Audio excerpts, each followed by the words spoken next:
past November, one of my teachers began using an iPad app to track our student-centered class discussions. She was interested in analyzing these discussions, in which students take the lead and our teacher has very little involvement in determining who speaks when. So she used an app that tracks how many times and for how long individuals speak in class, and then breaks down participation by gender. I hadn't really noticed an issue with these classes. In fact, my class discussions in that class seemed pretty similar to other classes. But I understood, at least superficially, that gender inequality in the classroom is a growing concern among researchers. I was curious to see how my class would fare when put to the test. The data from all 3 of the classes she tracked showed that on most of the days she tracked, the boys spoke more often and for longer each time than the girls did. Keep in mind that these classrooms had a feminist teacher who worked day in and day out to promote equality. Clearly, no one teacher can reverse years of conditioning in other classrooms and in the world around us. You might be wondering whether it's not that boys speak too often or for too long, but that girls simply need to be more assertive in class. Many of my classmates suggested a similar thing. But that didn't feel like the issue to me. So I did a little research. What exactly explains gender dynamics in classroom settings, and what are the ramifications of permitting and perpetuating an imbalanced classroom culture? Hi, everyone. My name is Orlee Marini-Rapoport, and I'm a junior here at Deerfield Academy from Northampton, Massachusetts. My goal today is to investigate how gender imbalance in classroom settings is not a benign occurrence, but rather sets the stage for a future of gender inequality. I want to take a moment and apologize for my use of the gender binary in my talk today. It's a way of simplifying my ideas so that I can use reliable data to explain my point. However, I recognize that not everyone will fit into such constrictive definitions of gender. For the purposes of my talk, I hope you find the simplification appropriate, but I understand that it is by no means complete. So as I was considering why there was this discrepancy in my class's seminar discussions, I dug a little deeper for some statistics. In terms of classroom participation, a study out of second-grade classrooms in Canada suggests that boys speak up to 9 times as often as girls in elementary schools. Many other studies reinforce this statistic. Beyond classroom participation, there's a plethora of other statistics about gender dynamics in classroom settings. A journal article out of the University of Virginia summarized these statistics, saying that boys are called on more often, asked more complicated questions, and given more attention in classrooms than girls are.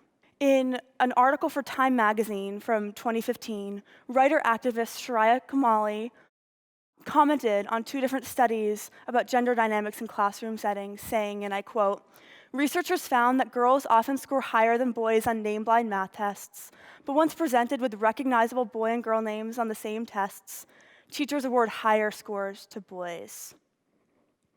Other studies found that boys are complimented for their contributions to the class, whereas girls are complimented for their good behavior. The intellect of girls is often ignored in classroom settings. Time and time again, teachers praise the quietness of girls. It might have been obvious to you before I presented these statistics that girls and boys are treated differently in classrooms. That's not a revelation. Most of us have noticed this issue. But it doesn't end there. I believe that this gender-based difference, established in preschool and elementary schools all across the world and reinforced in high school and beyond, is one of the significant reasons why women are treated differently throughout their entire lives. Of course, sexism is a far broader issue than what can be explained by classroom gender dynamics, but we need to start somewhere in our discussion. Think about it for a second. It's a vicious cycle. We learn, perhaps unintentionally, in classrooms around the world that it's okay for boys to speak more than girls, that it's okay for girls to be quiet. In fact, that's a good thing, that boys can interrupt and can speak more often than girls, that a boy should be smart, but a girl should be quiet and well-behaved in class. Starting when we are young in classrooms, when boys speak more often and are treated differently, we subconsciously learn to believe that there is some inherent validity to the contributions of boys and men. Think about that for a second. We need to encourage a shift in our perspective. The first step in shifting our perspective is being educated about the facts in a culture built upon male success. There are more CEOs named John than there are female CEOs in entirety in the US. Women make up only 19.4% of our Congress. Consider the countless women who have discovered something new, yet are ignored on account of their gender.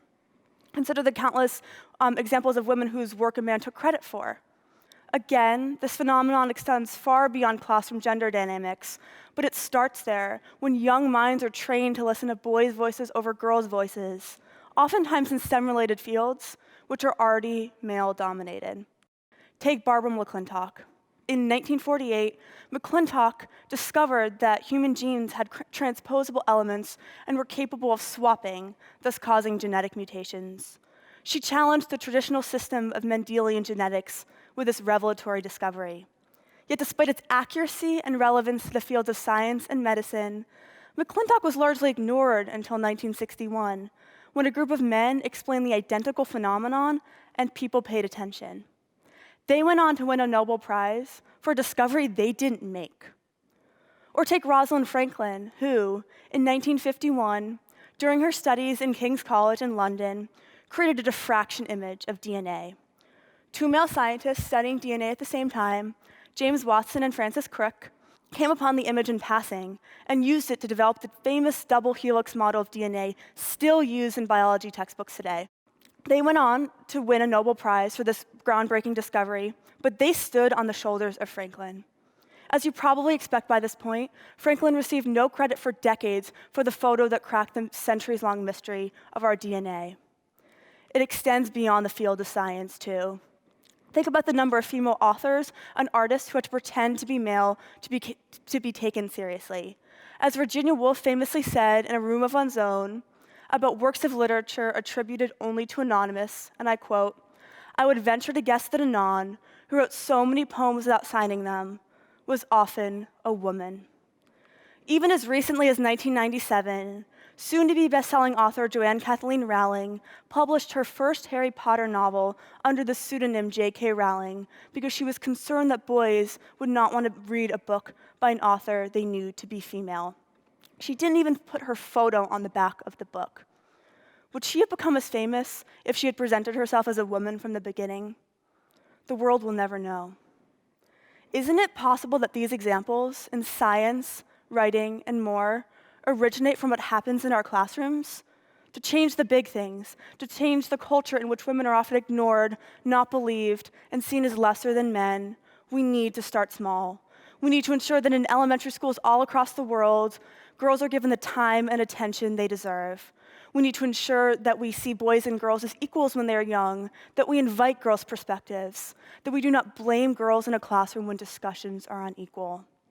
And to the students in high school and college, it's on us now. There is a trend in education toward student-driven classes, and we need to take the initiative to ensure that class discussions are equal. The teacher I told you about in the beginning alerted our class to an issue, but one teacher alone can't make a dent in a gender inequality in a classroom. It's everyone's responsibility. We all have a hand in creating a balanced classroom, teachers, boys, and girls. Sometimes we as students have to do the hard work ourselves by inviting girls' perspectives into the room and ensuring gender equality and speaking time.